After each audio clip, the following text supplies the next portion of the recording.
식사들 하셨습니까? 오늘은 취미로 오토바이를 타시는 분들을 위한 현실적인 오토바이 선택 요령에 대해서 이야기해 볼까 합니다. 대부분 중년에 오토바이를 타려는 분들은 여러가지 고려사항이 있습니다. 꿈이 그리던 오토바이라든가 아니면 폼나는 오토바이, 그리고 실용성이나 가성비가 좋은 오토바이, 그리고 일상에서 일탈할 수 있는 그런 취미생활, 그리고 힐링할 수 있는 취미생활 등 사람마다 다 생각이 다르듯이 추구하는 방향은 다 다릅니다만은 경험자로서 최대한 현실적인 조언을 해보자고 합니다. 첫 번째, 꼭 시승을 해봐라. 적게는 몇백만원에서 많게는 억대까지 가는 오토바이를 그냥 고민 없이 한 방에 사는 분들은 거의 없다고 봐야겠죠. 그래도 마지막 점검을 한다는 생각으로 꼭 시승은 해보시기 바랍니다. 내가 감당할 수 있는 무게이고 성능이가 불편한 점은 없는가 꼭 확인하시기 바라고요. 갈 때는 혼자 가는 게 좋을 것 같습니다. 친구나 와이프 이렇게 같이 가면은 편견이 개입될 여지가 많습니다. 친구가 야 괜찮아, 원래 이런 거야, 다 이렇게 타, 이게 감성이지 그러면은 초보인 내 입장에서는 그런 줄 알 겁니다. 그리고 이제 그로 인해서 나중에 후회할 일이 생기죠. 근데 친구를 원망할 수는 없죠. 그리고 와이프가 일단 같이 가면은 가격에 놀라죠. 깜짝 놀랄 겁니다. 그리고 반대를 많이 하겠죠. 선택의 폭이 줄어들겠죠. 사전에 체크리스트를 만들어서 궁금한 거는 반드시 영업사원한테 확인하시고 질문하시고 궁금증이 풀리면은, 그리고 확신이 서면은 그때 가서 결정해도 늦지는 않습니다. 두 번째, 같이 탈 누구와 꼭 맞추려고 하지 마세요. 친구와 같이 오토바이를 타는데 그 친구가 할리를 타니 나도 할리를 타겠다, 그 친구가 BMW를 타니 나도 BMW를 타려고 하지 마세요. 그리고 본인이 좋아하는 취향과 원하는 디자인으로 가야지 나중에 후회가 없습니다. 남의 눈으로 취미생활을 하는 거는 그렇게 바람직하지 않은 것 같아요. 그리고 본인 돈으로 사는 것이고 또 누구의 눈치 보고 구입할 이유가 전혀 없습니다.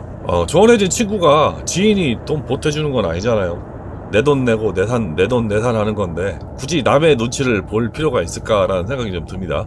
그렇다고 경험자의 의견을 완전히 무시하는 것도 잘된 판단은 아닐 것 같죠. 참고만 하시고요. 그리고 라이딩을 할 때 꼭 같은 기종, 같은 배기량 그래야지 라이딩을 할 수 있는 건 아니에요. 서로 배려를 조금씩 해주고 이해를 해주면은 충분히 라이딩을 할 수 있거든요. 저배기량하고 고배기량하고 전혀 라이딩을 할 수 없는 조합이다 라고 생각하시면은 좀 곤란하고요. 친구 사이이기 때문에 조금씩 배려하면서 타면은 아무리 저배기량이라도 고배기량과 같이 라이딩을 할 수 있습니다. 그리고 내가 저배기량을 탄 친구가 나중에 기변을 한다든가 그러면은 더 라이딩하기가 수월해지겠죠. 하지만은 본인의 스타일에 맞는 거를 꼭 고르시기 바랍니다. 세 번째, 잘 나가는 모델, 많은 사람들이 선택하는 모델을 고르세요. 잘 팔리는 모델은 이유가 있는 겁니다. 부품 수급이 원활하고요. 그리고 가격도 저렴하고, 그리고 조기 단종이 될 수가 없습니다. 단종이 잘 안 돼요. 근데 이제 한국에서는 좀 특이한 현상이 있죠. 잘 나가는 오토바이들은 외국 현지 가격과 국내 가격 차이가 좀 크죠. 국내에서 많이 비싸게 팔죠. 그런 건 좀 감안하셔야 되겠지만은 그래도 잘 나가는 모델을 타는 게 훨씬 유리합니다. 왜냐면 안 팔리면은 금방 단종이 되고요. 단종이 되면은 화석 바이크 되는 겁니다. 오토바이가 단종이 되면서 부품 수급도 어려워지고 중고 시세도 떨어지고 결국 운영하는데 어려움을 겪을 수밖에 없고요. 마지막에 내가 팔 때 중고 시세가 급격하게 하락해서 많은 손해를 볼 수도 있습니다. 꼭 감안하시기 바랍니다. 네 번째, 서비스 센터가 가까운 메이커를 고르십시오. 많이 이런 것들은 생각을 안 하시는데 아무리 좋은 오토바이도 내가 사는 곳과 가까운 곳에 서비스 센터가 있는지 꼭 확인하시고 사시기 바랍니다. 홈페이지에 들어가면 서비스 센터 목록이 나오죠. 그래서 내가 청주에 산다, 그러면 청주에 서비스 센터가 있으면 좋겠지만은 청주에 서비스 센터가 없는 경우가 상당히 많아요. 그래서 최소한 대전이나 천안 이런데 가까운 도시에 서비스 센터가 있는 메이커를 고르시는 게 유리합니다.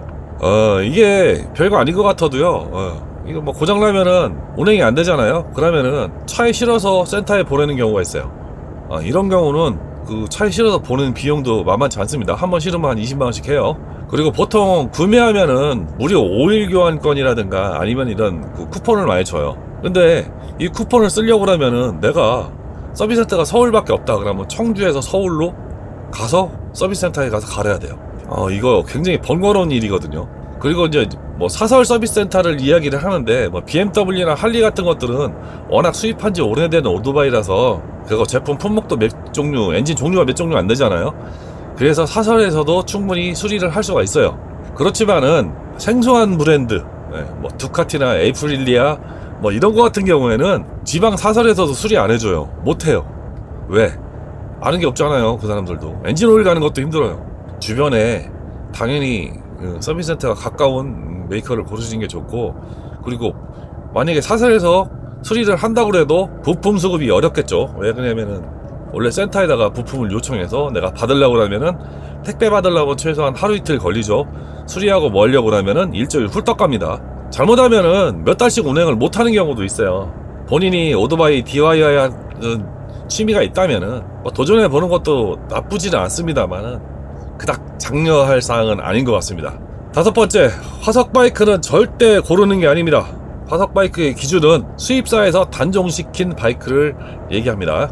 절대 고르는 거 아니에요. 아주 많이 보급돼 있어 부품을 쉽게 구할 수 있는 오토바이는 있어요.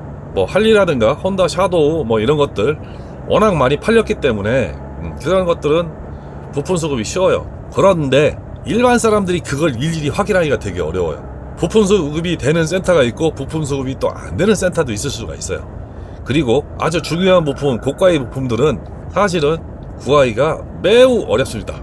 그렇기 때문에 부품은 제작사 사정이나 수입사에서 절대적으로 쥐고 있는 품목이기 때문에 제작사나 아니면 수입사에서 단종된 바이크는 그만큼 부품 수급이 어렵습니다. 수입사 제작사 사정으로 부품 수급이 잘 안 되는 메이커도 있습니다. 대표적으로 제가 그렇죠.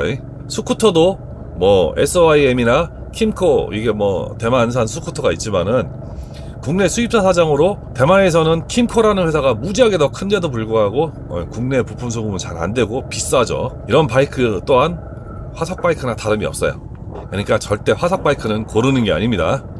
여섯 번째, 내 주머니 사정을 고려하세요. 오토바이 취미가 돈 들어갈 일이 되게 많은 취미예요.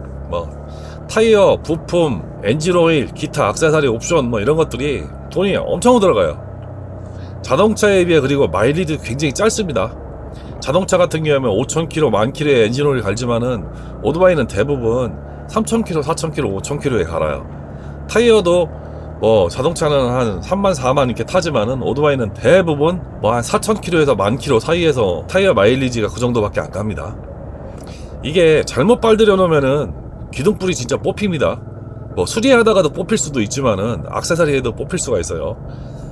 적당히 본인 능력에 맞는 차량을 고르는 것도 제가 보기에는 요령일 것 같고요. 또 할부 제도가 잘 돼 있어서 초기 부담이 적어요. 뭐 요새는 36개월 이게 아니고 뭐 64개월, 뭐 72개월 할부도 있죠. 하지만은 토탈 차량 가격이나 이자율은 변하지 않는다는 거. 합산해 보면은 굉장히 큰 돈이죠. 이게 부담이 안 될 수가 없습니다. 그래서 자기 주머니 사정 꼭 고려하셔야 됩니다. 일곱 번째, 안전장구류 투자에 돈을 아끼지 마시기 바랍니다. 내 몸을 보호해주는 것은 오토바이가 아니라 안전장구입니다. 헬멧, 자켓, 바지, 글러브, 부츠는 꼭 인증된 좋은 거를 사세요. 안전장구는 폼이나 멋으로 있는 게 아니에요. 오토바이가 어떻게 됐든 안전장구는 좋은 걸로, 안전한 걸로 꼭 구입해서 사용하시기 바랍니다. 여덟 번째, 남의 눈치나 시선을 의식하면 취미가 아닙니다.